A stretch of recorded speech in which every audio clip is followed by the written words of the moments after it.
We see a cameraman named Choi setting up the camera to go live, while a hunter introduces himself as Ilum. Ilum mentions that he has brought a hot lady with him for today's broadcast. The world is half destroyed thanks to the appearance of monsters, which created an opportunity for people to become rich and famous by using this depressing circumstance. They call themselves the monster streamer. Normal civilians who have lost their family to monsters get secondary satisfaction from seeing hunters kill monsters. But not all monster streamers get famous like Ilum. Choi is shocked to see that Ilum is doing anything to gain subscribers, even using a hot lady for a dance after the hunt. Ilum mentions that today he will hunt a simian, a one-star monster. He claims that there are only 86 hunters in the country who can hunt one-star monsters alone, and he wants to change that number today. Choi warns him that he is too weak, but Ilum ignores him and activates his superpower. Superpowers are only allowed for a few select talented humans, and Choi has no talent. Ilum shoots fire at the monster and flaunts himself in the live stream, but the monster is still alive and attacks them from behind. Ilum leaves the hot lady behind and runs alone, but the simian kills her and starts following Ilum again. This time, Ilum uses Choi as bait. Ilum hops into his car and says, "It's much better that a hunter like me survives than a porter like you, right?" Choi remembers what his father told him in his childhood about God protecting him. Choi shouts, "What the hell is God doing right now?" Suddenly, he gets a notification that the viewer count is 1. While he tries to dodge the monster's attack, he suddenly jumps very high, and he wonders what just happened to him and what the message was. Choi again gets a notification that a certain god is puzzled. Choi hides behind a tree and thinks that even if he gets hit once, he will die. Another notification pops up, telling him that a certain god is preparing popcorn. Choi checks his backpack, which he stole from Dora the Explorer, and finds some fighting equipment. He attacks the monster, but it doesn't even scratch the monster. The monster picks up a huge boulder using all its strength, but Choi somehow dodges it. Choi doesn't have any superpower, so he works harder, exercises every day to survive, and researches by looking at hunters' hunting strategies. He thinks that he only has one chance to attack the monster if he wants to win. Choi gets behind the monster's back and inserts his weapon forcefully inside the monster's buttock. The monster cries in agony. It's worth noting that Choi did this when a god was watching him. Choi took advantage of the opportunity and attacked the monster once again, successfully killing it. The entire fight was captured on camera and live-streamed for everyone to see. To their surprise, the cameraman was the one who killed the monster on his own. Exhausted and in disbelief, Choi received a notification from a certain god who was very satisfied and had called over a friend to view the stream. As a result, Choi's viewer count increased to 2. All those who were watching the stream were astonished to see a cameraman take down a Sylvian. Choi checked the live stream and realized that the whole fight had gone live on broadcast. He then saw a notification indicating that 3 gods were currently viewing his stream. He believed that his strength increased as more gods came to see him. He greeted his viewers, and they informed him that the rescue squad was on their way and had already reported about Hunter Ilum. Suddenly, Choi remembered the hot lady Hanwell and approached her to check if she was alive. However, the rescue team arrived, and Choi left the check up to them.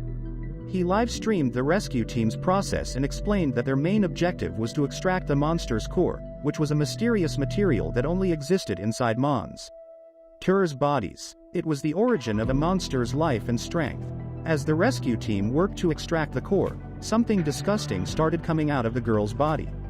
A notification revealed that one of the gods was taking out his popcorn, presumably to watch the gruesome scene. Suddenly, the monster engulfed the rescue squad members, and Choi suspected it was an undertox. An undertox is a one-star monster that controls lethal toxins and poisons. It hides under an injured person and poisons any human that comes to help, increasing its prey count. It's a sly and fierce monster. The rescue squad commanded everyone to abandon the girl and retrieve the Sylvian's core, but Choi refused to give up. He checked Dora the Explorer's backpack and found a flamethrower. He used it to attack the slimy monster with fire. The rescue squad intervened and insisted that they needed the corpses intact to return them to their families. However, Choi believed that they should do everything they could to save the victims before they turned into corpses. He ran towards the van, grabbed a fire extinguisher, and set up his camera on his shoulders. He explained that an undertox was an elemental-type monster that primarily fed on a human's vitality. If they neutralized its poison with fire, it would weaken and become helpless. Choi didn't value human life, nor did he have a heroic mind. His actions were entirely calculated, and his goal was to secure this opportunity to firmly establish himself as a monster streamer. He believed that to take vengeance for his family, he needed power and influence. Choi informed his audience that the heat from the fire was a fatal weakness for undertox. It could neutralize the poison, which was the monster's main form of attack, making it weak and helpless. When an undertox was cornered with no way of attacking, it would make one of two choices. It would either abandon its prey or use the host to put up a final struggle. The monster took over the girl's body and attacked Choi, but he, being a Sigma male by birth, attacked the girl directly in the face. The gods commented that this was too harsh, but Choi threatened to end the stream. Consequently, the monster left the girl's body, and Choi brought them both outside. Choi informed his viewers that from now on, he would be streaming from this channel. A few days later, another livestream by cameraman Choi is seen. Choi has returned home from the hospital but is shocked to find that his house has been destroyed by the monsters. Nevertheless, the gods were eager to see violence, so Choi quickly turns on his camera to start a fight. However, another hunter named Hanjo approaches him and turns off his livestream, revealing his true colors. Hanjo tells Choi that he is his senior and orders him to leave. Choi retorts that the real king is the one with more viewers and tells Hanjo that he has been streaming their whole conversation live. Embarrassed, Hanjo changes the topic and says that he will show Choi how to hunt a monster properly. A simian monster appears, and Hanjo attacks it with his lightning, but another simian attacks Hanjo from above and knocks him out. Choi taunts the simian and starts to run because he is not sure how much more powerful he has become after getting 4 gods as his viewers. He enters a church to fight while hiding. After a while, Hanjo wakes up and hears some noise coming from the church. He goes inside and is utterly shocked to see that Choi has killed a simian with the help of a holy cross. When Hanjo asks how he did it, Choi says that maybe he got help from God. Choi checks the reaction of his viewers and sees a substantial increase in his subscribers. He hopes that he will also get as many subscribers after the recap video is uploaded. Choi acts like a weakling and says that he was just able to survive this time, thanking all his viewers for their support. The gods taunt Choi, asking him if he has no conscience or if he has already forgotten them. Hanjo is utterly pissed off, and to save his reputation, he proposes a match to determine who is the strongest. Choi acts like a weakling again and asks if Hanjo wants them to fight each other.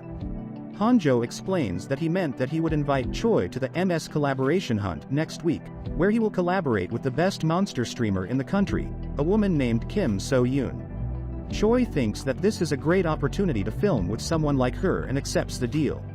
A few days later, Choi reaches the Phimpo International Airport, which has been totally wrecked, and he remembers his past when he was all alone in a similar place. Suddenly, Hanjo arrives and orders Choi to follow him. They are both shocked to see a well-established military camp there. Hanjo apologizes to a woman named Kim So-yoon for being late, while Choi notices that she is flying and thinks she must have superpowers that she uses in her everyday life. Choi is impressed by her ability to use a superpower that requires an extreme amount of mental energy, and he thinks that she must be a pro at it. Kim So-yoon asks Choi to introduce himself and mentions that it's rude to stare at a girl like that. Choi apologizes and Kim So-yoon informs him that she already knows he is the cameraman. She then gets straight to the point and explains that their plan involves working all night for 3 days and 2 nights. She advises Choi to back out if he thinks it will be too difficult for him. Hanjo is shocked to hear the plan, but Choi, being a womanizer, says that even 4 days and 3 nights wouldn't be too difficult. Kim So-yoon challenges him and says they'll see about that. Choi confidently assures her that he won't disappoint her, and they shake hands with each other. A notification then appears, indicating that God's heart is beating very quickly. After 2 days of preparation, Kim So-yoon briefs them on their plan and asks Choi if he has any intention of joining the military. She also offers to bring him right under her wing. However, Choi politely declines the offer. Kim So-yoon then reveals that the monster buff Russ at Gimpo International Airport has recently become stronger due to an increase in their numbers, and only a small number of people know about this. Hanjo asks if they are trying to monopolize the hunting ground, But Kim So-yoon gets angry and explains that they pushed back the official announcement because they need to investigate it properly. Choi points out that the thing to watch out for when hunting buff Russ is the buffs they put on other comrades. They are no different from large cows when they are alone, but the difficulty of eradicating them increases exponentially when there are more of them. Choi suggests luring them to give buff to only one monster and then killing that monster. However, Hanjo says it's too dangerous to fight against a monster with stacked buffs, so they will just kill them one by one. Kim So-yoon agrees with Hanjo's plan and asks Choi to become the bait to lure the monsters. Choi agrees to the plan. Now, they all start their combined stream while fighting monsters. Viewers are shocked to see that Kim So-yoon and the cameraman are together. Choi greets his viewers and explains the standard procedure of targeting each buffa rock individually while they are off guard. He also points out that the first thing to notice is the buffa rock's buff ability, which can't be used on itself but can be used on other buffa rocks. Choi picks up a large airplane door and tells his viewers not to worry about So-yoon and Hanjo because they are veteran hunters. He suggests they focus on him instead and asks if anyone can guess the purpose of the door. He offers a horn of buffa rock as a reward for the first person to answer correctly. Thumbelina responds that the door is used for camouflage, and Choi promises to send the horn if he survives. Choi explains that buffa rocks are half-blind animals that perceive him as part of the landscape with the door. He jumps and attacks the buffa rock, breaking its horns. Although the creature is still alive, Choi attacks it again and acquires a mana stone. The main buffa rock that had all the buffs becomes smaller due to the loss of one buff. The gods, frustrated with the slow progress, make a serious decision and give Choi a donation. He sees something shining inside the monster's corpse and takes out a shovel from its body. However, it is too heavy for him, and the god suggests he goes to the gym. Choi uses the shovel to attack the monster, and he is shocked to see it die in a single hit. He then picks up the pace and quickly kills all the monsters. On the other side, the main buffa rock becomes considerable. Why slower and shorter? Suddenly, reinforcements arrive and attack the monsters. Choi notices that the gods are suddenly worried, and he wonders why. Then, all the hunters get cut by blades. We can observe a peculiar-looking blade monster flying in the sky. As a child, Choi had a loving mother, a beautiful little sister, and a doting father. However, one day, hundreds of thousands of swords rained down, killing everyone. The cause of this destruction was the Null Blade, a 5-star monster that has never been defeated. The Null Blade is currently in front of Choi, and even though the gods lament his tragic fate, Choi is laughing. He tells his viewers that he has been living for this moment his entire life. Choi attacks the Null Blade, but it causes light injuries to him. The Null Blade is a humanoid monster that possesses intelligence and the ability to learn. However, Choi has run countless simulations to defeat the Null Blade. In response, the Null Blade attacks Choi, and his camera falls. The Null Blade's power lies in its swords, which increase proportionally to the number of enemies it faces, making it theoretically impossible to defeat. Despite this, Choi manages to hit the Null Blade with his shovel, marking the first time humanity has ever hit the Null Blade. Choi believes that he can fight the monster with the help of God's powers and his trusty shovel. However, the Null Blade tries to flee, leaving all viewers shocked. Suddenly, Hanjo, also known as the Korean Thor, appears, claiming that he will be the one to kill the Null Blade. Hanjo attacks the Null Blade with his lightning, but the Null Blade summons 2 swords, and Choi realizes that he cannot fight it alone. As a result, the Null Blade escapes. Upon reviewing his stream, Hanjo realizes that he is in trouble. He suggests that they try again later, but Choi punches him in the face, calling it the biggest bluff rush that he has ever heard. During the fight, the number of god viewers increases from 6 to 11. Choi is now in the hospital and realizes that he did not expect to meet the Null Blade so early. However, he learned something from the experience. His shovel works against the Null Blade, and he will take his revenge next time for sure. Choi hears a crow cawing outside his window but realizes that it is a harmless monster called a crowicle. There are 2 types of monsters in the world: dangerous monsters and harmless monsters like the crowicle. The crowicle is a divination-type monster that tells the fortune of the area. If the left head is crying, it is a sign of bad luck, and if the right head is crying, it is a sign of good luck. Fortunately, it is the right head that is cackling, and Choi suddenly remembers his important items. He finds his mobile and camera and checks the latest news, discovering that the Nullblade has escaped to the south. Choi feels grateful that he managed to survive after fighting such a monster, thanks to the gods' sponsorship. He suddenly remembers his shovel. The gods continue to taunt Choi, sarcastically remarking that he has finally remembered his shovel. However, Choi couldn't find his shovel and decided to turn on his live stream. To his surprise, he received a lot of donations as soon as he greeted his viewers. He answered their questions and reassured them that he was not a superhuman. The reason why he was able to face the Nullblade was that he had been preparing for the sole purpose of revenge. Choi shared his past with his viewers, and he was angry that they had given up hope. He reminded them that he was just a normal human like them. However, the gods continued to taunt him, and suddenly a doctor entered the room. Choi wondered if the gods' interference had changed his body and if the doctor had found something wrong with him. But the doctor said something surprising: "No, you cannot call yourself normal." Choi was confused and asked the doctor what he meant. The doctor replied that it was impossible to call someone without superpowers a normal person. Choi was taken aback, and the doctor explained that he was just a regular civilian, but he was well trained. The doctor revealed that this was a monster disaster specialty hospital, and they had 15 years of experience in treating people like Choi. Choi was angry with the doctor because he promoted himself without Choi's permission. The doctor tried to change the topic and told Choi that there were many people who wanted to dissect him. Choi was shocked to hear this, but the doctor continued and said that they had conducted various tests on him while he was asleep. The results showed that Choi was a normal person, but their government buddies seemed to be skeptical. The gods were displeased to hear this and suggested that Choi wipe them out. Choi then asked the doctor about his shovel, and the doctor told him that the government had taken it to the research lab. However, the doctor had something more to tell Choi. They had found something out of the ordinary in his body. The doctor gave Choi a refined core and explained that a core could be considered the foundation of a monster. People who could resonate with the core and draw out its power were called superhumans. A superhuman could only use the power of the specific core that was right for them and was unable to draw out power from cores that didn't suit them. Choi responded by saying that he knew this and that he had been tested for it. The results showed that he was a normal person. The doctor then revealed that Choi was not a match for any core discovered so far. In other words, the core of a monster that hadn't been killed yet could be a fit for Choi. Choi felt that the doctor was giving him false hopes, but the doctor asked if he didn't want to become a superhuman and avenge his family. Choi replied that superpowers were just one of the ways he could take it down, and the superpowers didn't seem to work on Nullblade. Choi then asked if he could discharge himself now, and the doctor said yes, adding that Choi's body was totally fine. However, he should come back in a month.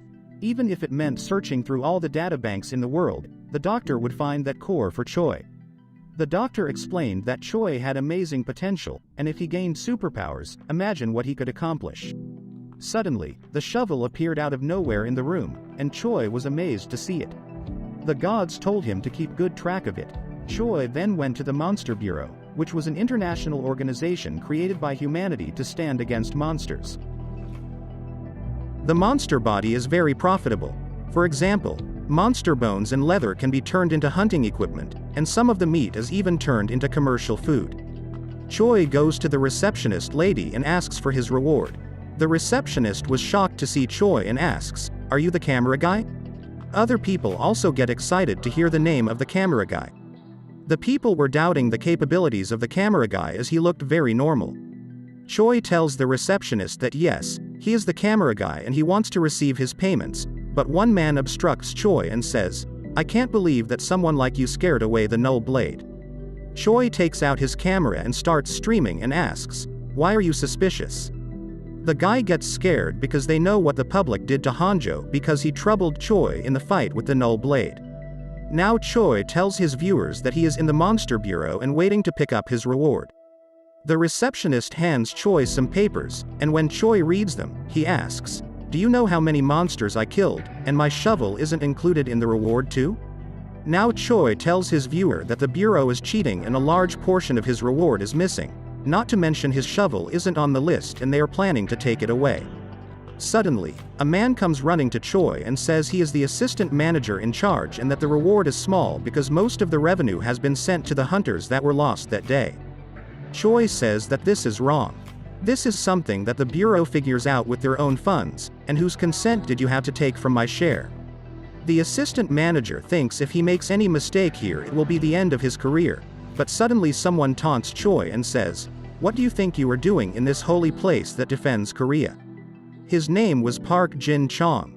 He is not a monster streamer but a pure hunter, whose skills are only average. However, he is special because he is part of the older generation that first faced the monster invasion, surviving through much harsher conditions than what hunters face currently. He led the newer generation of hunters to prevent a repeat of the past and is currently the psychological pillar for hunters. When Park Jin-chong questions how Choi survived until now without the hunters who died for him, Choi replies with a bitter laugh. He reveals that on the day his family was slaughtered, not a single person helped him, and the government even fired a missile strike where he lived. Park Jin-chong is shocked to hear that Choi is not a hunter, but a normal person who faced the null blade.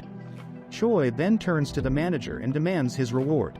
He only wants to take his shovel and one horn of a buff Russ, warning the manager not to do anything funny with his shovel. The manager is surprised to see the shovel in Choi's bag because he was sure he saw it in the research lab. Suddenly, someone shouts Choi's name from the crowd, and it turns out to be none other than the idiot hunter Ilum.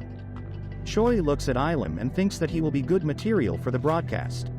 Now we see Ilum and Choi facing off against each other on the ground, and Ilum claims that Choi was only able to fight because of that special shovel.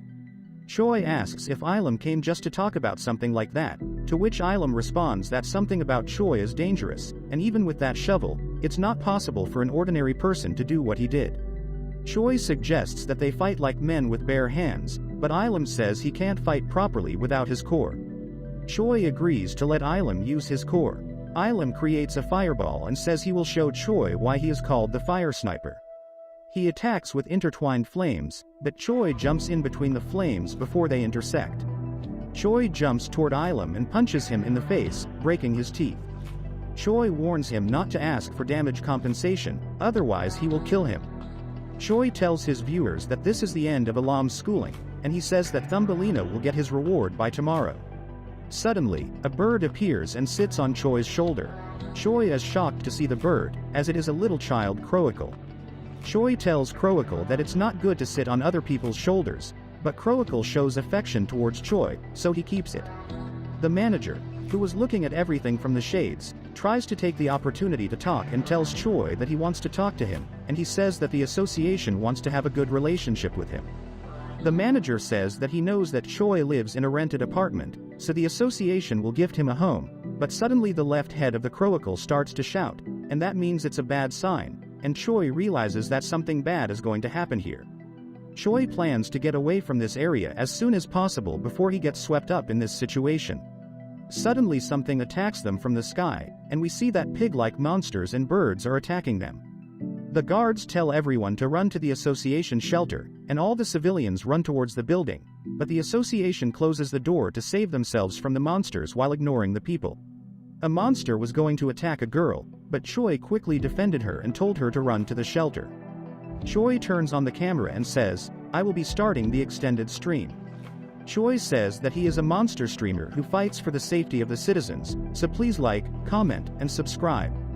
But the numbers of monsters were even more dangerous for Choi. Each of those monsters was the size of an elephant, so Choi planned to attack the monster's weak spot. The weak spot of those monsters is their legs, which support the heavy body of the pig. If you deal with the legs alone, you can easily neutralize them. Choi thinks that the monster high pig won't be a threat if it doesn't have mobility, so he continues to cut off the legs of the monsters. Suddenly, the left head of the Croacle shouts, Choi gets alert, and suddenly, a high pig attacks Choi from above. Choi was astounded to see the accuracy of Croacle, and now Choi sees that Ilum is asking for help as he is totally surrounded by the monsters. Choi thinks that it's strange why all the high pigs are flocking to him. Could it be that the high pigs that like garbage were able to identify Ilum as human garbage? Choi taunts Ilum, saying that you must be the number one garbage that even the high pig has acknowledged, and Ilum says don't spout bullcrap and help me here. Choi thinks of a plan to use this situation and throws stones towards the high pigs. Some of the high pigs change their focus towards Choi, and Ilum uses this opportunity to run towards the shelter, but the association people denied him entry, and we see that there are still a lot of high pigs that are following Ilum. This was the plan of Choi, to make the Asian people suffer a bit. The barricade was totally destroyed by the monsters who flocked to the shelter. Choi tells his viewers that, thanks to ILAM's wide area baiting, the high pigs have all flocked to the shelter, so we will now be going to save the civilians who couldn't enter through the entrance yet. The civilians have yet to enter the shelter, but the people inside aren't opening the door, so they are planning something. He runs towards the shelter while pulling the aggro of a high pig, and he tells everyone to dodge, and the high pig crashes into the shelter wall and breaks it. Choi orders everyone to run inside before the high pig flocks here. Now Choi addresses the hunters and tells them to gather around. Choi explains that due to the high pig's build, it can only come in one at a time. The hunters get motivated and say, yes, we can handle it if they come one by one, and everyone starts to attack the high pigs who are coming inside. Choi goes to help the rest of the people. Choi looks at the viewer's reaction and thinks this is good, and he thinks his null blade's strength increases proportionally to the enemy count. A one-on-one situation needs to be put in place without fail. So in order to make that happen, I need the most powerful right to speak, and the people who witness my performance and their trust will surely become my strength. Choi kills the last monster in the area, and the people thank him as they survive thanks to the camera guy, but suddenly the left head of the cockroach starts to shout. Suddenly, a very big, high pig attacked Choi from behind and injured him with its claws. When Choi attacks the monster, it dodges the attack, and Choi realizes that this monster is the head monster, but even still, this is just a big bird in front of him. But the monster takes Choi and flies and throws it on the ground, and as soon as the monster was going to kill Choi, someone says, it looks like you were in a rough situation, and we see that Soyun has arrived there to help him, and she says she came here to pay back the help Choi gave at Gimpo Station. Choi kills off the monster with his shovel. Soyun says the debt has been cleared, and the gods are pretty excited as the atmosphere between the two looks pretty good. Soyun asks Choi, wasn't he admitted to the hospital? And Choi says he is recovering pretty quickly. Soyun says that her younger siblings watch Choi's video when she doesn't even look at hers. Choi was shocked to know that Soyun's siblings watched his video. Now Soyun departs to take care of other things, and Choi looks around and thinks there are a lot of secrets hidden by the bureau. Now Choi turns off his stream, saying he wants to do some cleaning up. Now another hunter approaches Choi and says, you are the overgeared camera guy, right? The hunter asks Choi how much money he wants to sell the spear to him for, and Choi tells him that it's a shovel, not a spear. Choi thinks that this was bound to happen soon, so what should he do now that suddenly a god makes a resolute decision and gives a donation? But Choi wasn't able to find any noticeable change in the shovel even after the donation. The hunter again asks Choi for the shovel, but Choi denies and says that it's not for sale, and if you bother me any longer, I will turn on the camera. The other hunters were also envious of that shovel. Now Choi buries the shovel in the ground, and he sees that suddenly there is a handle forming on the shovel, and he thinks that this is the donation that God gave him.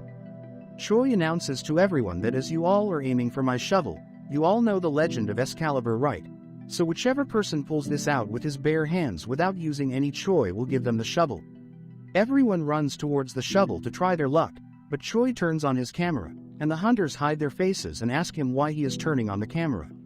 Choi says this will serve as proof, and the hunter from before comes forward to try it first, even in front of the camera. He uses all of his strength to pull out the shovel, but the shovel didn't even budge. The other people moved him aside to try their luck, but everyone failed to take the shovel from the ground. Now the hunters blame Choi, saying that this is just a scam and there must be some sort of device holding it down, and they challenge Choi to pull it out in front of them. Choi agrees to pull it out in front of them. Choi tells them that this is just a terribly heavy shovel, there is no trickery in it. Choi pulls out the shovel from the ground, and suddenly, a huge tremor occurs and the ground starts to shake. Choi thinks that this earthquake is probably because of him, and the other hunter points out that the ground just split in two where Choi removed the shovel. Choi thinks that the function of this ring is to cause earthquakes, and the gods tell him that this is a surprise for him. The hunters were assuming that the earthquake was probably caused by the shovel, and Choi tells his viewer that the earthquake happened at a great time. Is this a coincidence? If you are curious, keep watching. Now Choi packs up his bag and gets out of the place. We see that the day is over and Choi has bought some ramen from the Naruto shop. Now Choi thinks about his long day and thinks that his body has already recovered from the fight earlier. Choi wonders why he got this opportunity and powers, but he ignores this fact and starts eating. We hear in the news that recently the monster had started to show very abnormal behavior, and this afternoon, dozens of high pigs attacked the association. The new reporter says that the camera guy was the one who helped the most, but he doesn't have any abilities. He is said to have a superhuman body and a shuttle of formidable powers. Suddenly, Choi gets a notification that a new god has entered to watch him, which excites him to go on a new adventure to go and meet her fan Thumbelina. Choi goes to the address that Thumbelina gave him, and it was the Pokemon Road, which is currently the most expensive land in the country because of its heavy security. A security guard stops Choi because he looks like a poor guy, and before Choi could say anything, he gets an electric shock from the gun. But the security guards quickly recognized him and asked if he was alright. Choi tells him that he is here because he wants to deliver the prize, and the security guards say they know about this and allow him to go inside even if it is against the rules. Choi goes into the IFT and thinks that he got help from a fan, and a lot of things have changed so far for him. Choi was astounded to look at the house, as it looks like a palace. Choi thinks that if he provokes the person named Thumbelina, he might get in serious trouble, so he rings and hides after putting the horn on the floor. A cute girl comes out of the door and looks around. She finds the horn lying on the floor, but suddenly the cockatoo starts to chirp loudly, and Choi runs away from there before Thumbelina could find him. Choi thinks it's wrong to run away. He should be congratulating her instead, and the gods make fun of Choi and ask, has he never dated before? Choi suddenly gets bumped into a person, and we see that it is none other than Kim So-yoon in a very beautiful military suit. So-yoon looks at her and says, "You are the camera guy, right? So what are you doing at this apartment?" Choi says, "Why are you showing so much interest in me?" And So-yoon tells that she lives here, and wherever he goes, it's always accompanied by problems. Choi tells So-yoon to calm down because he is only here to deliver a prize to one of his viewers. They part ways. We see that the whole time Choi was holding a cockatoo in his hands, and the cockatoo was very angry. Choi looks at the crowicle and asks why his feathers are so shiny. "Did you eat something good without me?" Choi tries to find the core, which he kept in his pocket, and he realizes that Crowicle ate the monster core, and he shouts at Crowicle, but Crowicle flies away, and we see that Thumbelina was looking at him from a window. Now we see that the head of the Monster Association was looking at the video of Choi where he is fighting with high pigs, and we see that Choi had given the work of handling the camera to our cute cockacle. The assistant manager reports that Choi is a very strong but very arrogant and rude person. He is extremely popular, but he has no connection with the association. The association says if you ask for a shovel directly, you will look like a villain, so we will give him a reward instead of saving the city. We will give him Hunter Newtown Mansion number 44, a house that rejects humans. Now we see that Choi has been invited to the association, and the manager was telling him that they wanted to give him a reward. They were going to provide Choi with a house located in Hunter Newtown in Gangnam. It is a place where you can collect all kinds of information in a class items. Gangnam was a bustling street in the past, but as it is situated in open plains, it became vulnerable to monster attacks, and it naturally became a place where hunters gathered in order to stop them. Choi knows that they have an ulterior motive behind this, but he still accepts the offer to find out their plan. Choi is now inside Hunter Town, and as he looks around, he believes that nothing has changed in these cities. The gods were nagging Choi to quickly start the adventure, and suddenly we see that the idiot Hanjo is also there streaming live, and he greets Choi and tells him that he also lives here. Hanjo tells Choi that he will guide him to his new home. Choi asks Hanjo why this place is quieter than usual, and Hanjo tells him that a large group of two-star monsters named Blow were found, so everyone went there to fight. Suddenly someone calls Hanjo, and Hanjo gets very scared and tells Choi to turn off the camera, and we meet some other native hunters who are purely thug-like hunters and not monster streamers. The thug hunter scolds Hanjo and says, "Finish your clown business and go join the raid." Hanjo makes the excuse that he has an appointment with Choi. The thug hunter looks at Choi and asks, "Are you a part of the monster streaming clown business too? Show me your hunter's license." Choi denies and says, "Why do I have to do that?" The thug hunter puts a knife on Choi's neck and says, "You are just a clown who cleans up small fries in the city. Do you think we are the same?" Choi challenges him to a fight and says, "Let's see who is the real clown here." A cute-looking police officer intervenes between them and stops the fight. Now Choi reaches the house that is designated for him. Hanjo looks at Choi's home and says it's perfect for living. If only we caught the null blade, we would be able to live on the Pokemon Road. Choi gets very angry after hearing this comment and tells Hanjo to go back to his own home. Hanjo says at least you should invite us for a tea. Choi angrily says, I don't know about the tea, but I can give you a little tea piece of my mind. Hanjo says your jokes are very harsh, and he will visit your home next time. Choi looks at the home and asks Croacle what he thinks about this new house, and suddenly, Croacle's left head starts to make noise after looking at the house. Choi says, as I expected, that it wasn't a normal house after all. Choi goes inside the house and checks all the rooms one by one, but he doesn't find anything strange, so he gets tired instead. Choi asks the Croacle that there is nothing strange about this house, so why did he cry earlier like that? The Croacle gets angry and starts to cry again, and Choi asks, why are you crying right now? And suddenly, Choi sees a blast outside from his window, and an announcement tells him that a breakthrough happened at the defense. Choi wonders he just arrived here, and the problem started to come here too, and suddenly a huge attack happens on Choi's house. We see that a rescue squad pulled out the debris to help Choi, and Choi was in good condition even after the blast. Choi thinks that probably Croacle cried earlier because of the monster named Blow. The left head of the Croacle again starts to cry, and we see that there is a bull-type monster, who probably goes to the gym every day, standing behind Choi. And it shoots fire from his mouth towards Choi, who is able to survive thanks to the Croacle, who made a windshield with its powers. Choi feels the power of the wind helping him and thinks that even if Croacle is a baby, it's still a 2-star monster. Choi asks Croacle to continue pushing through the wind like that, and Choi cuts off the hands and kills the monster named Blow with his shovel. Choi takes out the core of the monster and offers it to Croacle to eat, but suddenly, 3 more monsters come rushing towards him. Other hunters were just filming this whole scene from the sidelines without helping Charlie. Currently, Choi and Croacle are in a very tough situation. As he was getting overwhelmed by those 3 monsters, the gods were also in awe to see Choi's performance. A certain kind of god wants to help Choi, and the god tells him to hold on to hope that you will soon get performance-based pay. Choi tries to stand up, and another god enters to watch him, and Choi gains some more strength. Choi was going to be struck by the monster's breath, but the kind god had brought in another god in the stream, and a notification tells Choi that he will get his performance-based pay. Choi looks around and sees that the time has stopped, and 2 dice appear in front of him. The dice roll in front of him, and he gets a sum total of 8. Suddenly, a large amount of energy enters Choi's body, which is chakra.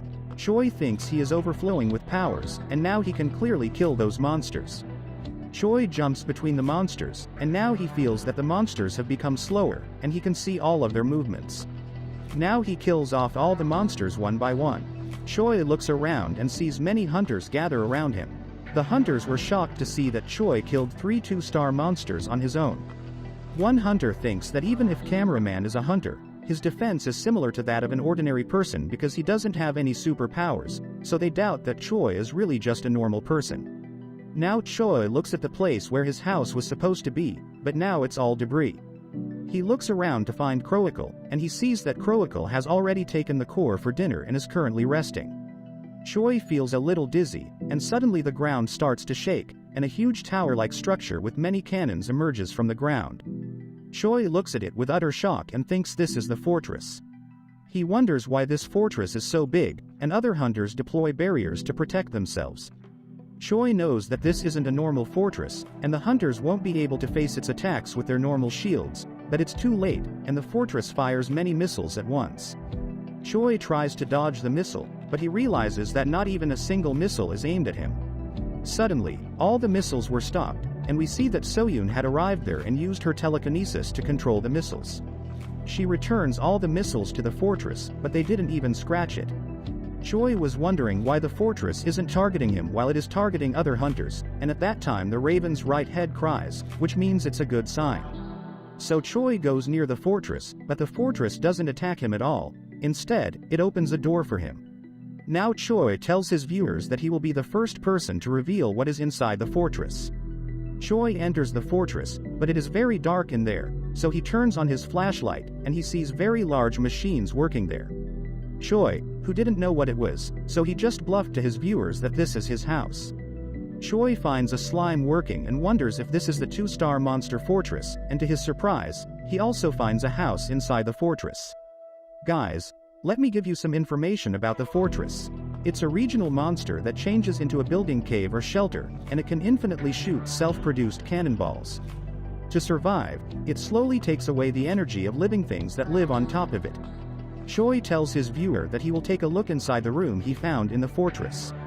Choi looks and thinks that this room looks identical to the house given to me by the government. Does this fortress want me to live here? The god tells Choi that he is stupid, and another god gives him a hint by saying, chakra, and Choi realizes that the fortress's main source of food is human energy, and it really wants the chakra, which Choi got as performance-based payment.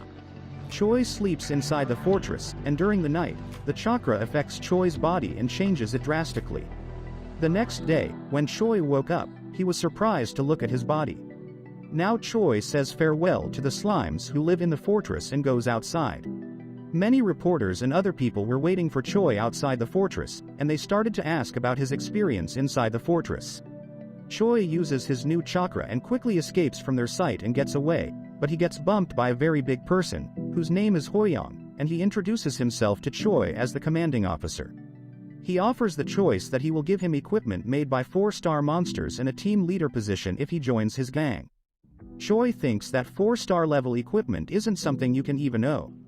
BTAIN with money, but they are nothing compared to Choi's shovel. Moreover, Choi has to fight the Null Blade alone to kill it. Hence, he politely declines the offer of Hoyong and tells his reason. Hoyong says you truly have the mindset of a true hunter. We see that 1 month ago the government made a contract with the Whirlwind Attack Team after investigating some abnormal behavior of a 3-star monster named Mastery, and they plan to sacrifice some hunters who aren't affiliated with the association to complete this plan. In the present, we see that Choi, who is also a hunter and is not affiliated with the association, gets a notification telling him that there is a monster outbreak near the Han River. Choi tells his viewer that he is going to defeat the 3-star monster Mastery all by himself. Choi notices an explosion near him, so he goes there to help, and we see that there are tons of monsters, which were probably produced when a frog and a fish married each other. Choi thinks of a plan to stop the horde of these monsters. He jumps and buries his shovel on the ground, and suddenly an earthquake happens in that area. Choi felt relieved, as he was not sure if the skill would come out, and a god told Choi not to look down on his donation. Choi looks around and thinks there are still too many of them. The gods again consider sponsoring Choi and send him another donation, and the god asks Choi to answer his phone. Choi assumes that God is playing with him by telling him to answer the call in such a situation. The frustrated god tells Choi to look at the handle, and Choi finds that there is something different about the handle, and he says hello near the handle, and we see that his voice has been transferred to the fortress, and the slime launches a missile to help Choi. The missile struck the area and killed all the mosquitoes in an instant. Now Choi says he is able to communicate with the fortress. This is an amazing donation and would be extremely beneficial in the battle. Choi says if it's such a mess here in the middle of the city, then it's obvious what it's like upstream of the Han River. We see that one monster is still alive, and he eats his own kind, which then evolves into a stronger monster. On the upstream side of the Han River, we see that there are tons of mutated fish that are attacking, and Soyun and the other team members are fighting against them. Soyun says that there are several times as many monsters as compared to the last year, and there are many types of mutation that they have never seen before. Soyun suggests getting rid of the main master before the situation gets any worse. We see that Hyung uses his defense skill to protect his comrades, and a soldier comes and informs Hyung that they just received the reply from the government, and they just simply stated that it's not different from last year. Hyung angrily asks, "Are they insane?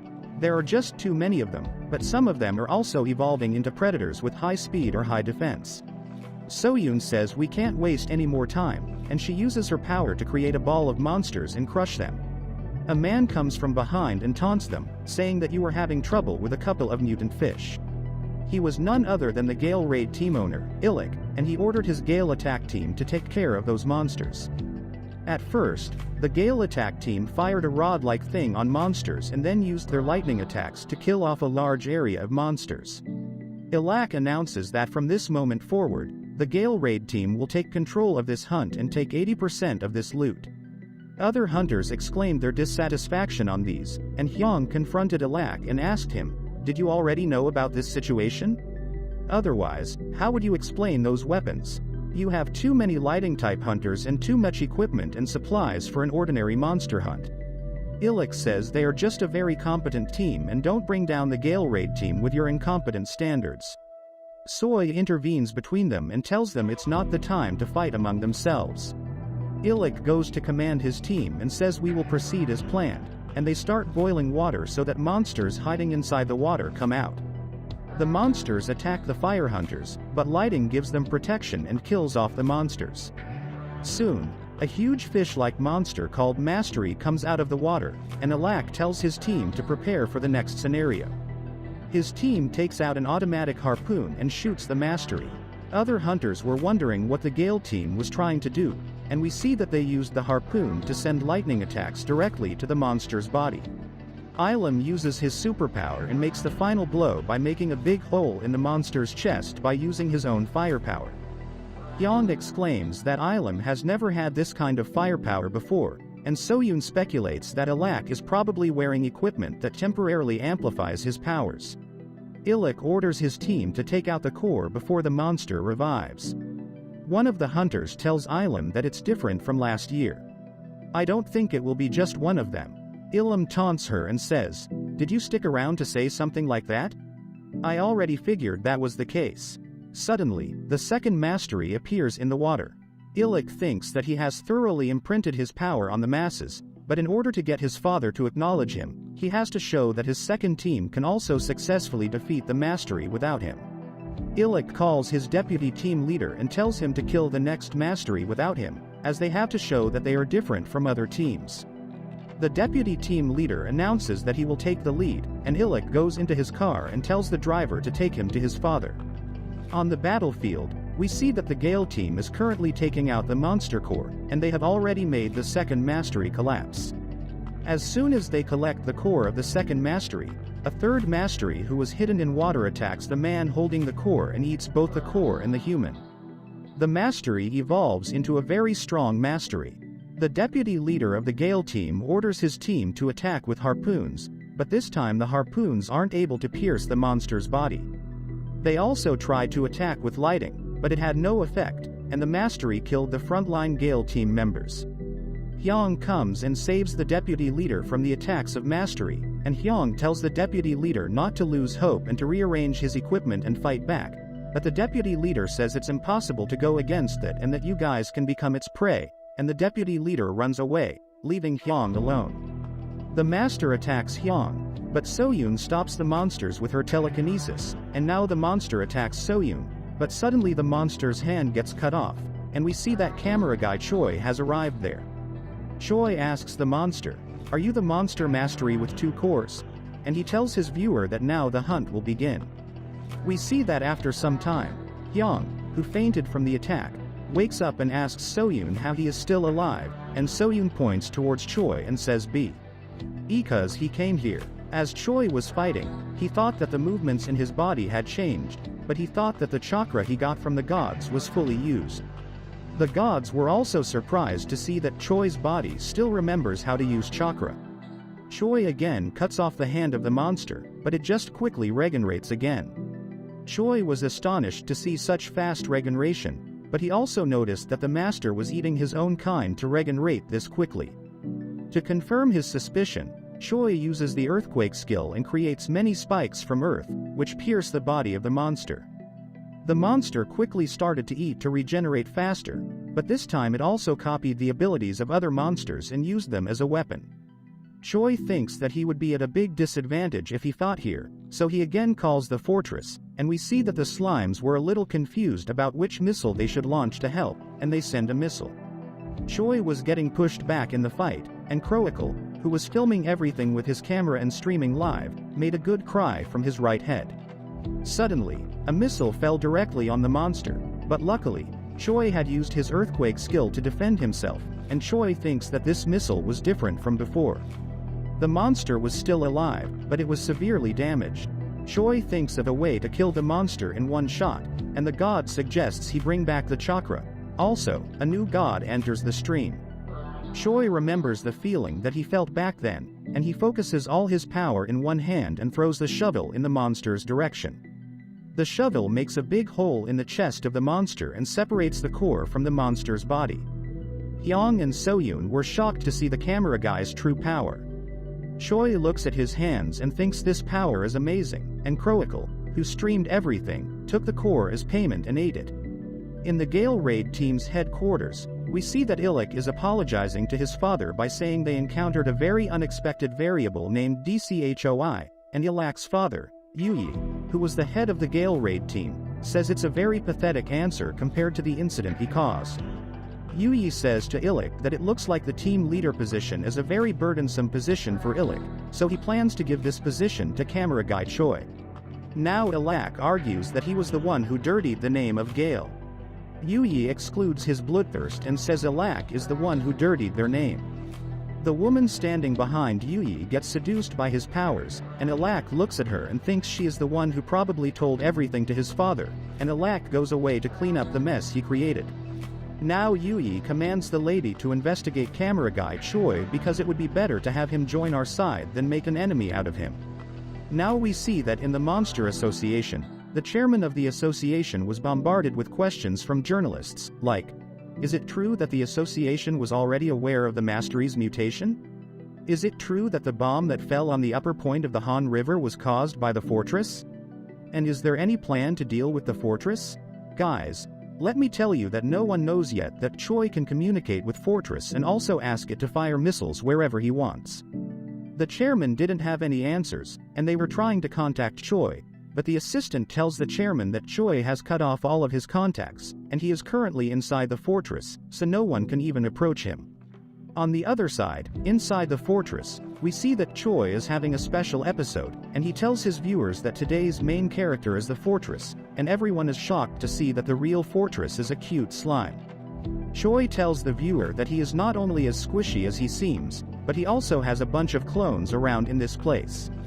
He furt. Her says if you turn this guy around, but suddenly Choi's mobile started to ring, and he saw that the message was that the Null Blade had finally appeared in a part of China.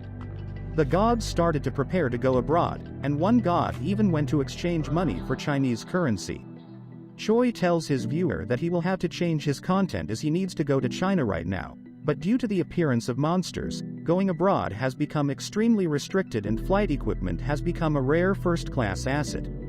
Choi tells his viewers that those who help him go to China will be invited into the fortress. Thumbelina thinks that he can't lose this chance no matter what Choi says in the comments, and he thinks that it's not easy to get a flight after all, since there is not a lot of flight equipment in the nation anyway. Suddenly, he sees the notification from Thumbelina, where she said that according to someone she knows, the government is trying to contact him, so how about he comes to an agreement with them? Choi looks at his phone, and it really has 26 missed calls, and he thinks that he kept avoiding the call because he didn't want to get dragged into something troublesome. But how did Thumbelina know Choi thinks she really isn't someone ordinary? Choi asks the political leader concerned with this matter to directly contact him in his live stream. The chairman tells his assistant to call the camera guy, and when Choi picks up the call, he asks him directly, "Can you get a plane?" The chairman angrily asks his assistant to call the camera guy, and when Choi picks up the call, he asks, "Can you get a plane?" The chairman angrily says, "Do you know how big of a request that is?" Ilum snatches the phone from the chairman and says the Gale Company will provide the plane. "So, are you ready to negotiate with us and accept the offer?" Now we see that Choi is inside a helicopter that is flying over western China, and the pilot lands in a totally barren land. Choi shockingly asks, "Is this the place?" The pilot informs Choi that this is the correct designated location and says once you are done, contact me, and I shall pick you up. Choi wonders if he will come back or just leave him here. He suddenly gets a call from a Chinese number, but he chooses to ignore the call. Choi tells his viewer that he will go wherever the Null Blade is, but suddenly a strange man riding a horse obstructs him, and he asks Choi to reveal which family he is affiliated with, but he asks this in Chinese. The gods were frustrated because of this miscommunication, so they again gave Choi a donation, and he now suddenly could understand a Chinese-speaking guy. Guys, I don't even know just how many blessings they can give to a single shovel handle at this point. We can just call it a holy shovel. The man warns Choi that he will strike him down if Choi doesn't reveal his identity. Choi excludes his energy and asks, "Can you even strike me down?" The strange man gets a little nervous, but Choi tells him to calm down as he only came here to catch a null blade. The man asks Choi if he is talking about the heavenly demon. "Are you a foreigner?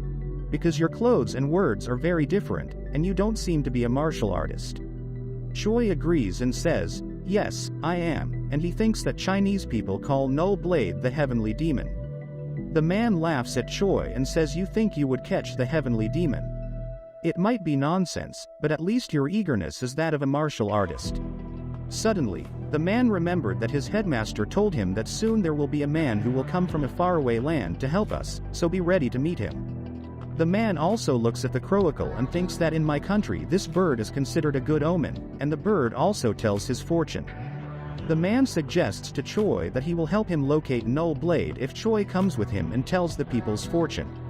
Suddenly, the strange man takes out his sword and uses a long-range flame attack with the sword. Choi looks at the attack and thinks this is the power from the two starting monsters named Tolstoy. The strange man now tells Choi that his name is Hoojin, and if he wanted, he would have already killed Choi with that sword attack, but he only had pure intentions.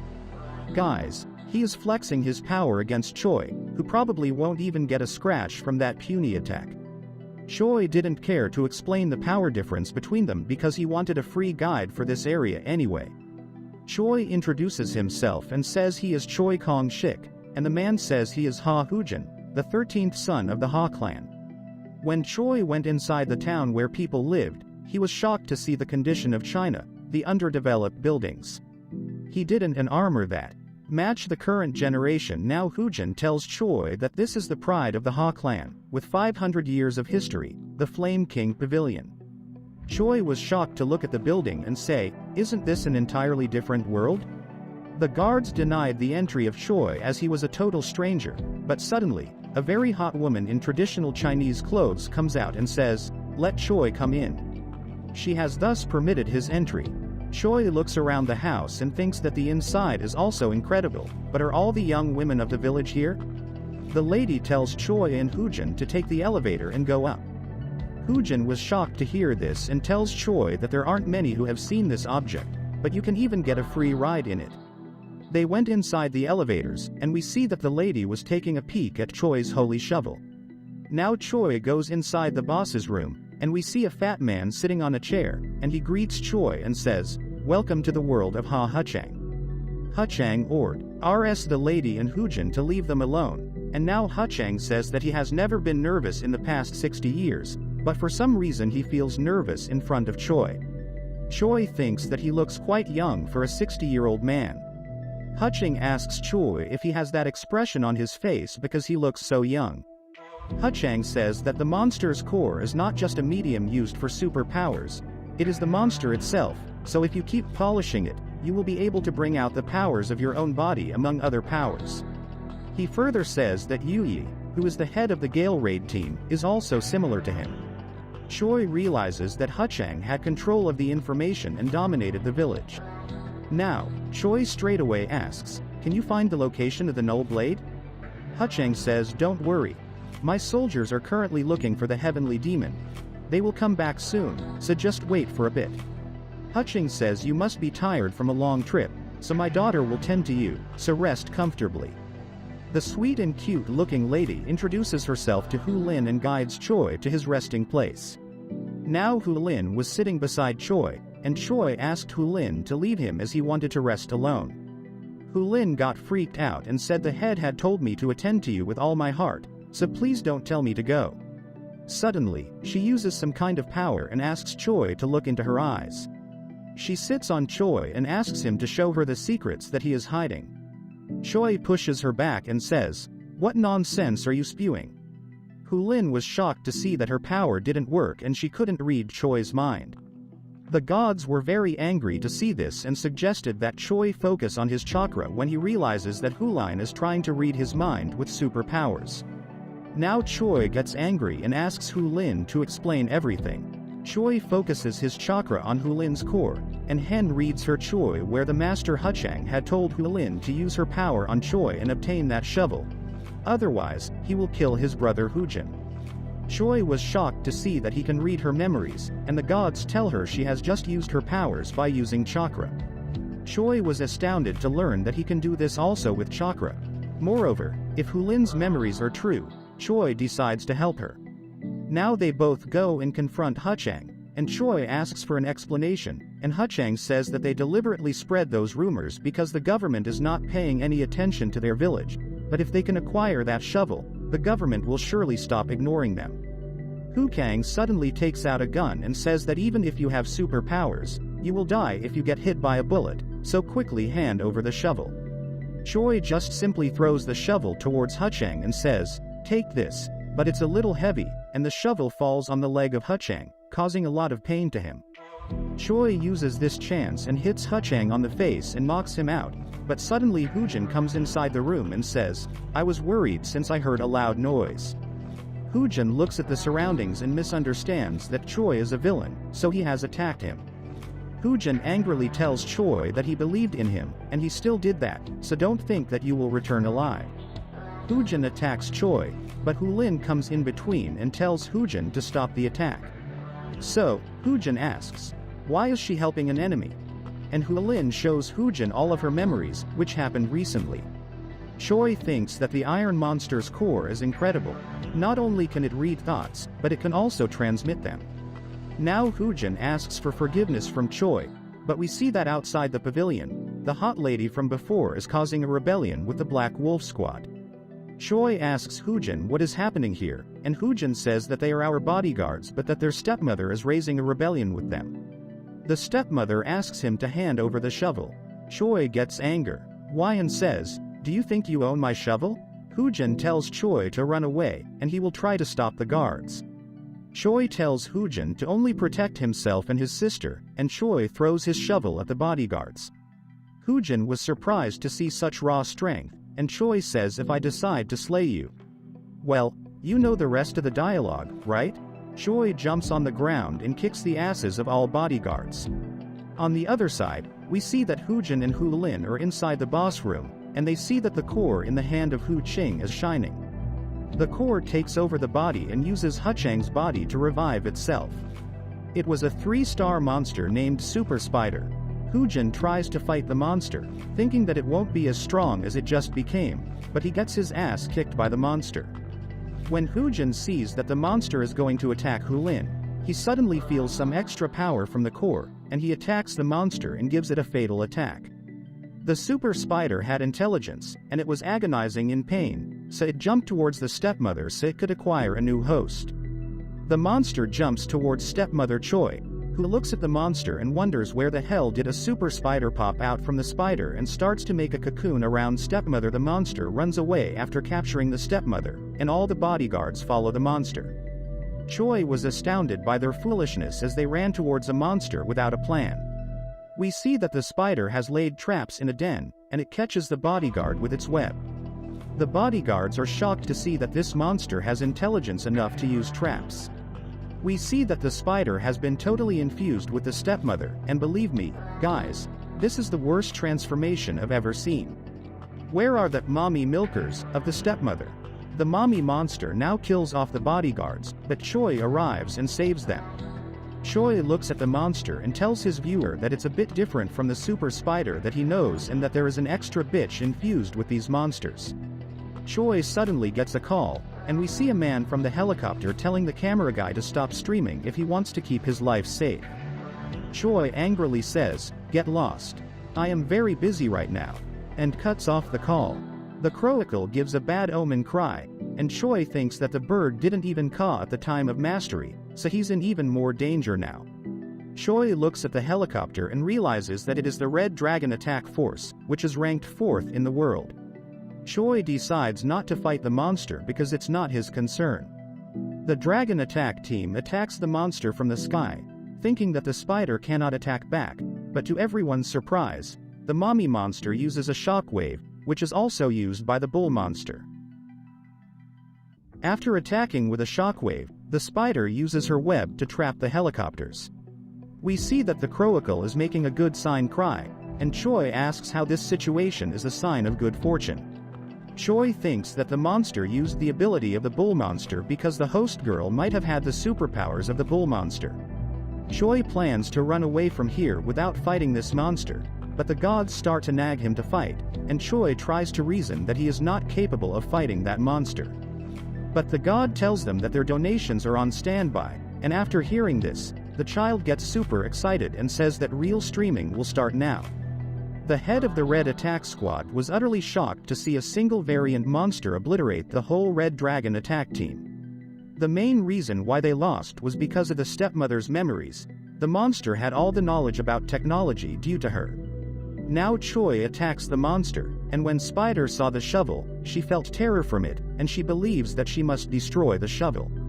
The monster plans to absorb Hoojin and Hulin first to become stronger so she can fight properly, so she flies towards them. Choi realizes that the mommy monster is pursuing those siblings, but he lacks the means to catch up to her. He notices that his shovel has grown longer and heavier, and he is unable to move it. He wishes that the shovel would shrink in size and become small. To Choi's surprise, the shovel really shrank and became smaller. Choi notices that there is a new mark on the shovel, and he believes that this is the new donation made by God, through which Choi can now control the length of the shovel. People watching the live stream were astounded to see that the shovel could now change shape and size. Choi puts one end of the shovel on the ground and stands on the shovel so that he can travel the distance using the shovel's increased length. On the other side, we see that mommy monster had captured Hoojin and Hulin, and as she was going to kill Hoojin and Choi, someone suddenly appeared behind the monster. And we see that the shovel now looks like a very long pole from a stripper club. The monster attempts to attack with a shockwave, but Choi shrinks the shovel back and destroys the mommy monster's core. Now Hoojin and Hulin thank Choi for saving their lives, and Hulin asks Choi if he is going to leave from here, and Choi says after all, he has completed all his work here, and also the shovel is ringing, which means something must have happened to the artillery. Hulin offers herself and asks if she can come with Choi. Choi gets close to Hulin and uses chakra to show her his own past. Hulin was pretty shocked to see Choi's past. Choi tells him that he must walk this path all alone, and a helicopter arrives to pick up Choi. Now we see that Choi is looking at the news, and it's about how he defeated the variant spider, which even the Red Dragon wasn't able to beat. The news lady tells us that due to this incident, the ranking of the top MS hunter has changed. Currently, the first ranker is the great hero of Africa, who is blocking an army of Antwerpy alone, and the current 5th ranker is the character who caused the sudden change in ranking of an MS cameraman. The expert says that he has a doubt that the shovel might be a monster because, in this world, there are many monsters like Fortilaries who are not organic beings, so there is a possibility that this shovel may be an unknown monster of said type. Choi thinks that it's better if they think about the shovel in that way rather than knowing the death, and we see that the helicopter is currently flying over the Sea of Death. Suddenly the gods get excited and ask Choi if he is ready, and Choi wonders why they are suddenly acting like this. The crow also gives a bad sign by crying. A massive ant-like monster attacks and damages the helicopter. Choi looks at it, and realizes it's an antropy, but he is shocked because an antropy is here, so far away from Africa, and this monster is also a variant, which has wings.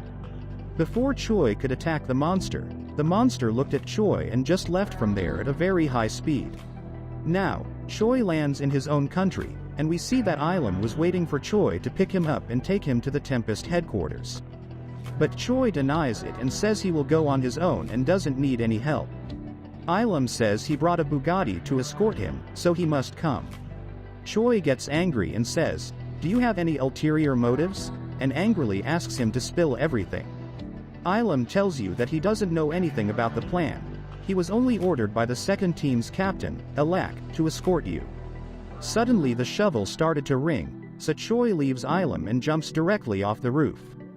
With the combination of the new abilities of the shovel and chakra, Choi created a unique movement method for himself.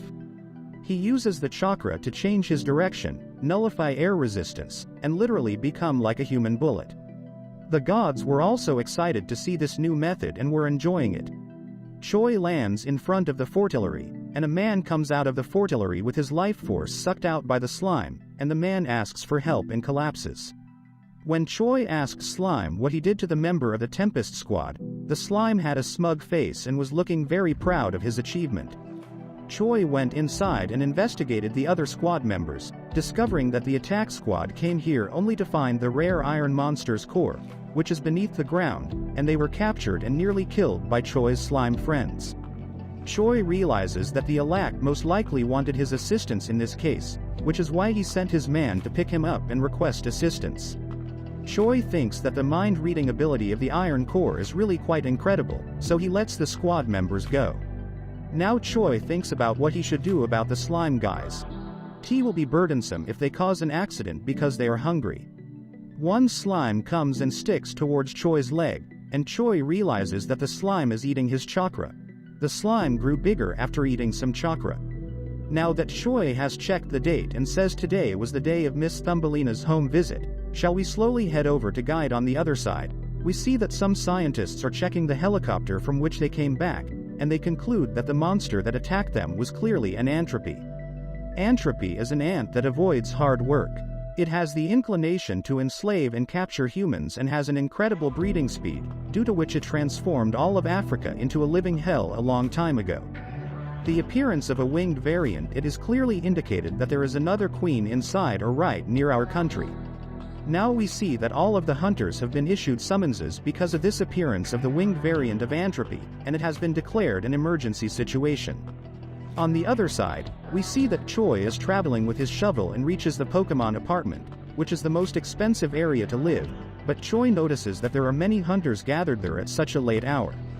Now we see that Soyun comes out of the Pokemon apartment and informs other hunters that she was having a conversation with her sister about why she was a little late. The cheap Thor suggests that they all head off as they have all gathered here, and he tries to flirt with a lady and says that ladies always come first, but the lady tells him that Choi is the only one for him, and the cheap Thor gets angry after hearing Choi's name. Choi speculates that they might be gathered because of the Antropy incident and doesn't give it much thought. Now that Choi has trespassed into the window of Thumbelina's apartment, we see the gods getting sweaty palms because they just entered a girl's house. A girl comes out after hearing the commotion in her window, and she is surprised to see Choi, and she mutters, "gang," because she is unable to pronounce Choi Gangshik's full name. Choi thinks she is trying to call him a gangster, and he frantically says, "I am not some gangster." The girl, who is probably Thumbelina, gets pretty shy and closes off the window curtain and says, "I didn't expect that you would drop by so quickly, so give me some time to get ready." Choi responds, "Yes, I came here early because I used a special method to get here." The girls become excited and inquire, "Did you come here using the shovel?" Choi suddenly remembers her younger sister, who was also very childish, just like Thumbelina. Thumbelina emerges from her room after a while, dressed nicely.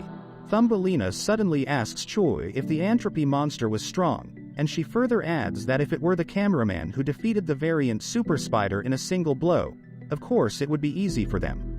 Choi says we cannot be sure about the victory because there may be very different kinds of situations, and Thumbelina says Choi is a very good person. The gods suddenly ask Choi about his child plan, and two gods start to quarrel over whether a son or a daughter would be better.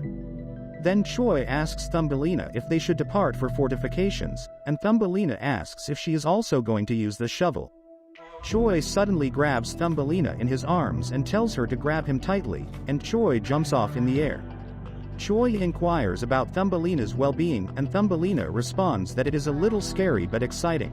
And Thumbelina says that it's a little scary but exciting. She has always been sick, so it was difficult for her to move around. Choi thinks that if her sister were alive, she would probably be a lot like Thumbelina. Suddenly the Croacle makes a cry of misfortune, and we see that an Antropy attacked them.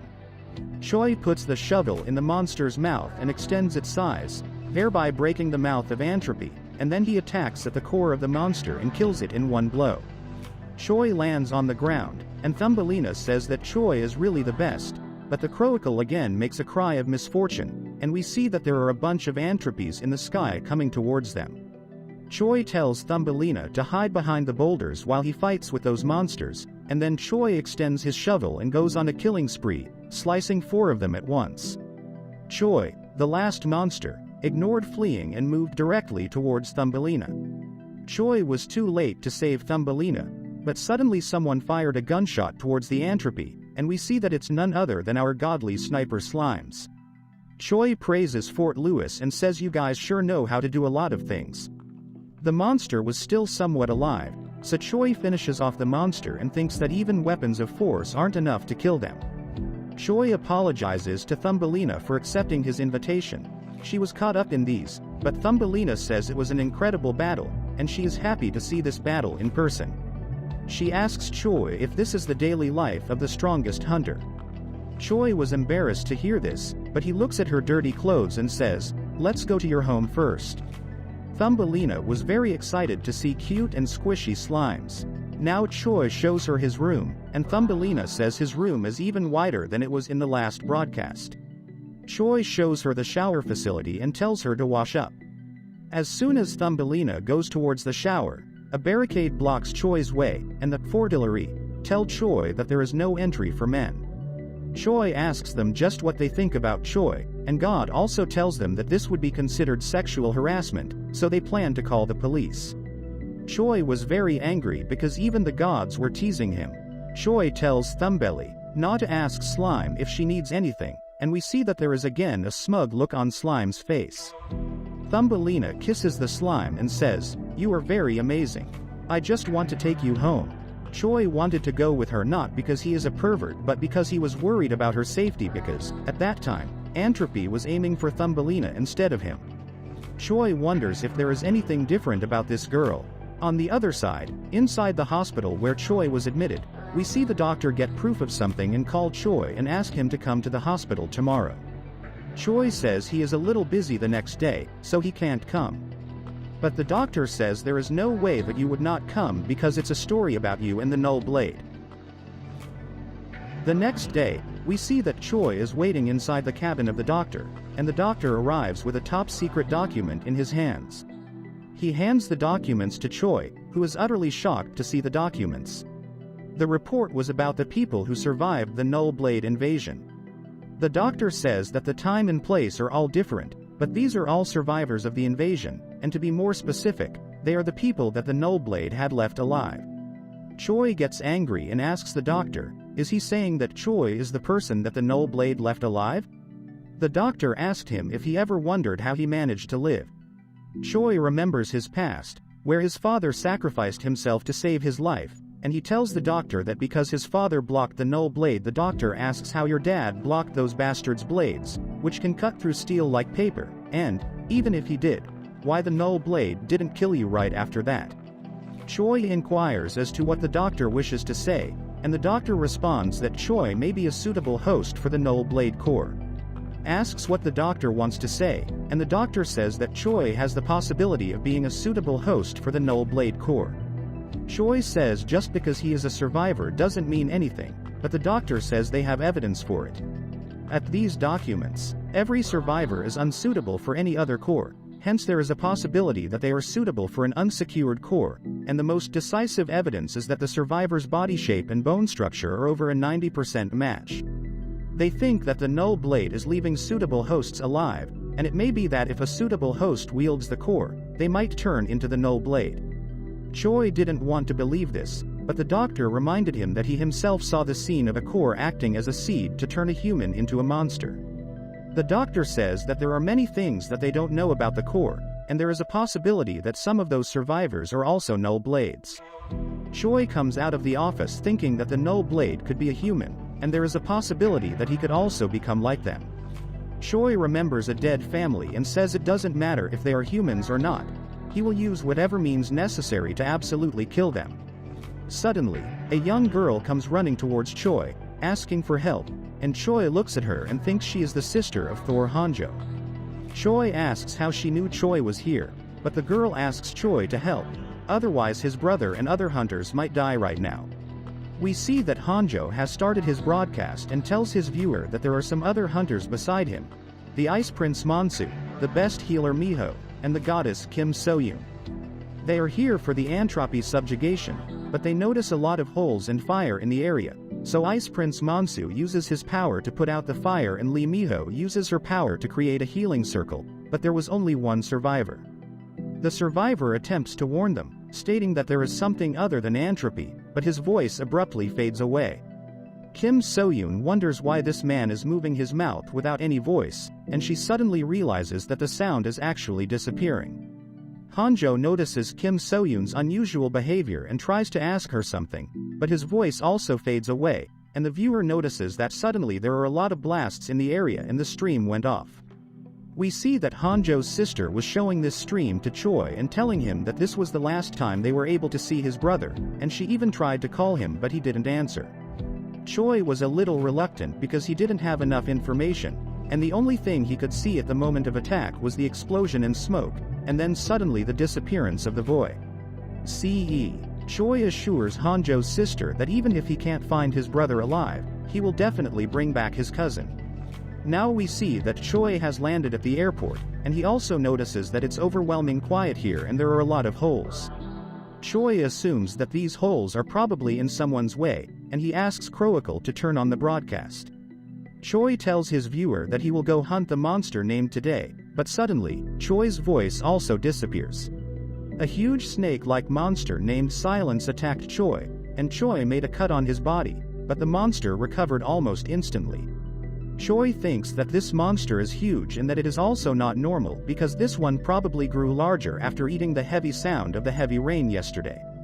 The monster tries to flee back to his nest, but the voice of Choi returns, so he tells his viewer that this monster's main diet consists of sound, and they especially like the sound of human screaming. Therefore, there is a pretty high chance that the missing people are still alive. Inside the cave, Kim So-yoon is trapped, but she regains consciousness. She can't use her power because the venom of silence is causing addiction in So-yoon and distracting her focus. So-yoon thinks she can't die here because she can't leave her sister alone.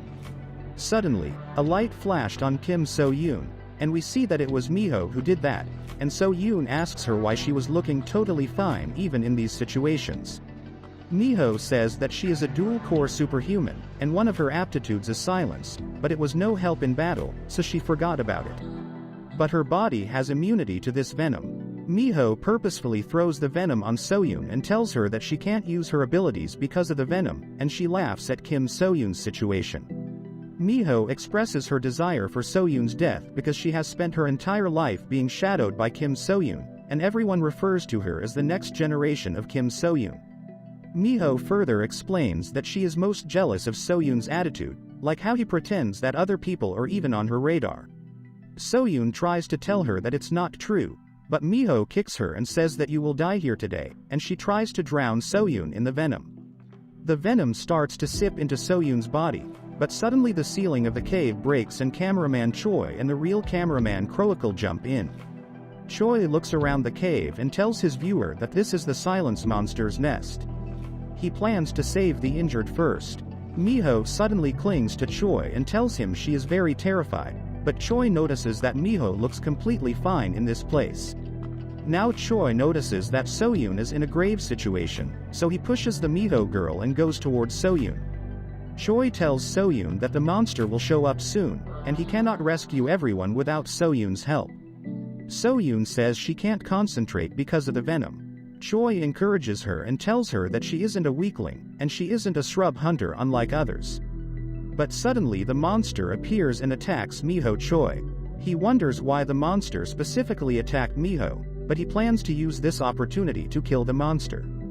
But he cannot destroy the monster's core because Miho is stuck inside the monster's mouth. We see that So-yoon has gathered some strength and is trying to stand up. Choi thinks he can't do anything because Croacle is streaming everything live, and he will be dead if anything happens to Lee Miho. The monster attacked Choi from behind, and Choi wasn't able to notice because of the absence of sound, but we see that the tail suddenly stopped because our goddess Kim So-yoon had used her superpower despite the venom. Kim So-yoon throws the monster on the ground and even saves Lee Miho from falling. Kim So-yoon collapses due to using so much strength, but she still uses her power to throw off all the venom from the surrounding Lee Miho was surprised to s. That she was saved by Kim So-yoon. But now Kim So-yoon falls to the ground due to heavy fatigue, and the monster charges towards her.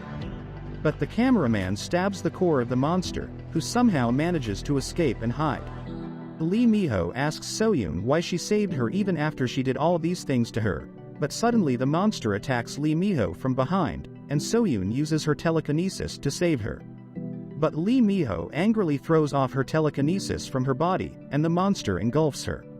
Choi somehow manages to save So-yoon on time, and he tells So-yoon to focus on the enemy for now, but So-yoon cannot hear her, so Choi tries to tell her with sign language that they must defeat the monster by combining their strengths.